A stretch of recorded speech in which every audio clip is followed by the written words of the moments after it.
All right, guys. So AOC has decided to chime in on this border crisis, right? The immigration crisis that's currently going on, in which, Biden is holding kids in cages.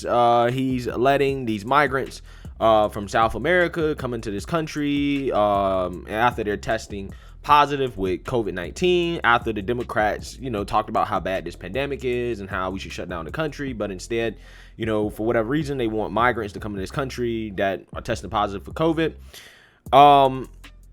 And up until this point, AOC has been pretty much missing in action. Okay, because we all remember, back under Trump when, there was a mini crisis that AOC was at the border boohoo crying. Oh my God, you hitting kids in cages. You know what I'm saying? That was AOC. Okay. And, she did, say earlier on in a tweet that, under no circumstances is it okay, no matter what administration it is done under. Okay. But she has not been nearly as vocal about this situation, which I would characterize as 10 times worse than what happened under Trump. She has said nothing about it, right? She has remained relatively quiet on this, okay? Because you would think that she would be down there with Ted Cruz, right? Trying to see the poor conditions that these migrant children are in under Biden, right? But we all know how politics goes. Everybody's playing for a team, okay? Everybody's playing for a team.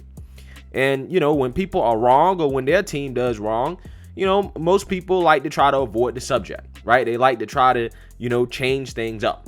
And what better way to change things up than to invoke race, right? That's what the Democrats do at this point, guys. And at this point, it's just getting to the point where, you can just assume that if the Democrats are using race to justify something or to make an argument, that their argument is automatically illegitimate, okay? So we're going to listen to AOC come out and talk about the border, in which she's going to basically make an argument that the right framing in regards to what is happening at the border is some type of construction of white supremacy. Let's take a listen. I want to say, what about the surge? Well, first of all, just gut check, stop. Anyone who's using the term surge around you consciously is trying to invoke a militaristic frame. And that's a problem because this is not a surge. These are children and they are not insurgents and we are not being invaded, which, by the way, is a white supremacist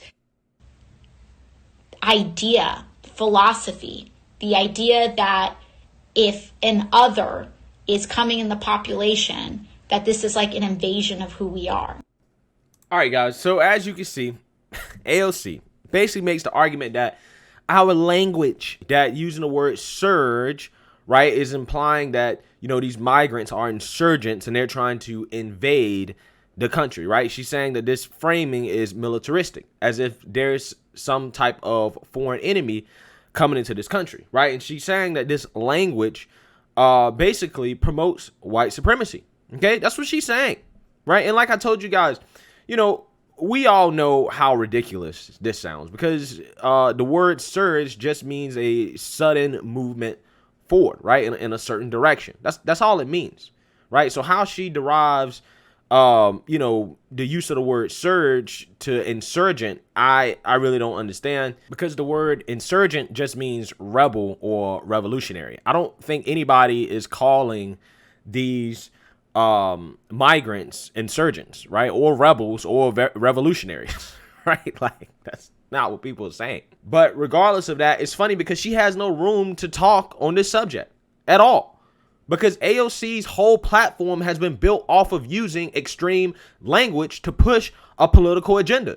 Okay, AOC just 2 or 3 months ago has been basically accusing Republican Congress members of trying to kill her, right?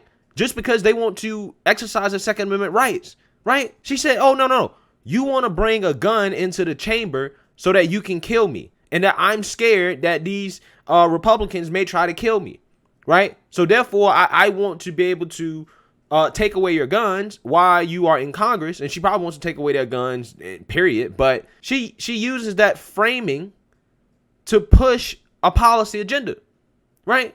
She does it all the time, right? When it came to what happened at the Capitol, she's the main one saying, oh my God, it was an insurrection. It was an insurrection. Again, that framing is her way of framing people who either supported President Trump or, are on the right or part of the Republican Party as enemies of democracy.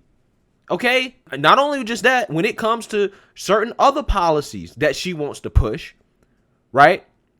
For example, extreme redistribution of wealth, pushing the Green New Deal.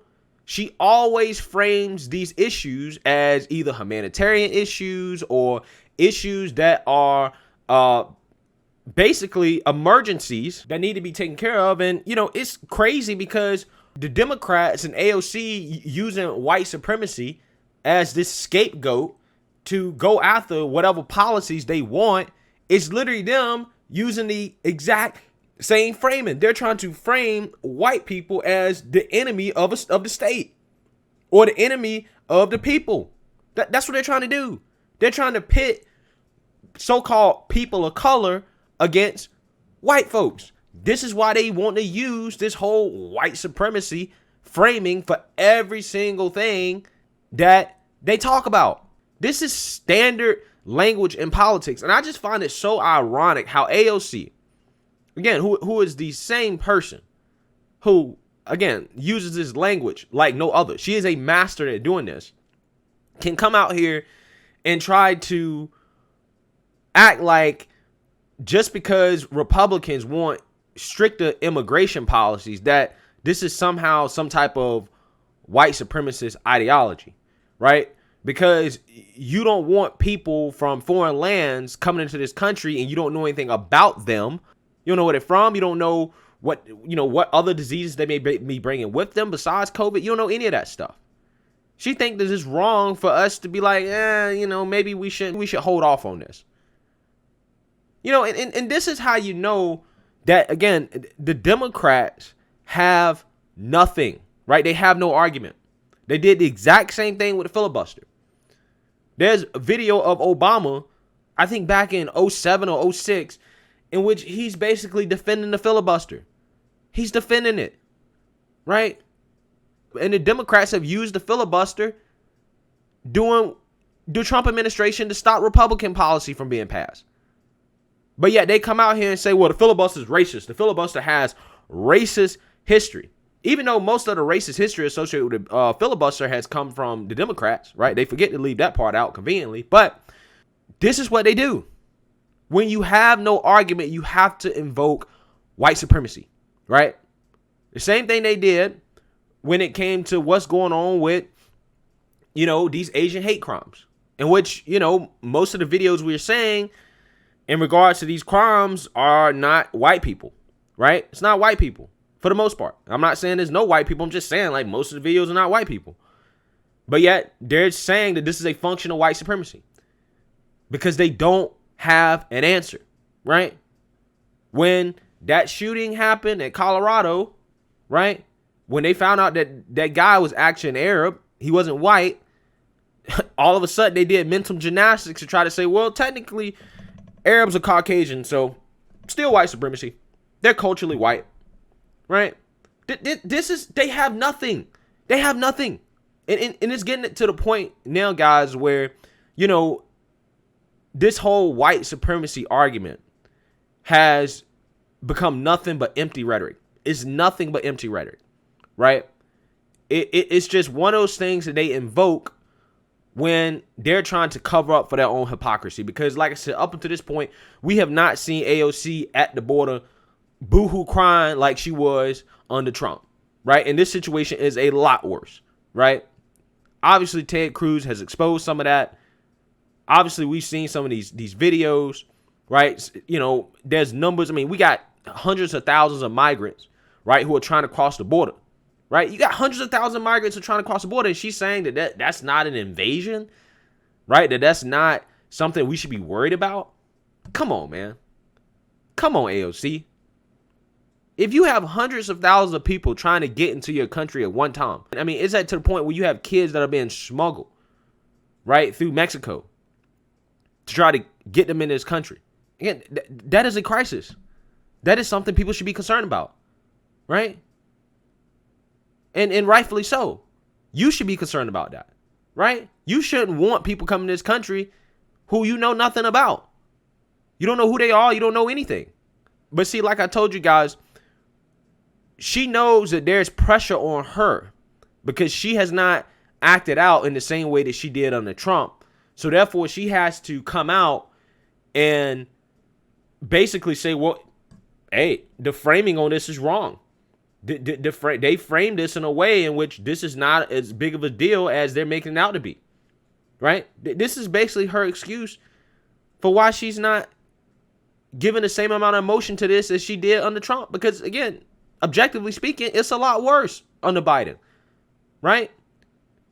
At least with Trump's policies, you can criticize him, but he at least tried to disincentivize people from coming. Biden just said, hey, look, y'all come on. Come on. Right? That's what he did. And when they actually started to come and they came, he was like, oh, well, we kind of got some issues here. Right? There's a problem. Right? And AOC knows this. But instead of criticizing Biden, instead of going after Biden for why is he holding kids in cages, she wants to go after the Republicans. They're saying mean things. They're using language like surge. Right? And the idiots that follow her are going to eat it up. They're going to eat it up. Yeah, you right, AOC. This is being overblown, right? This is just another function of white supremacy.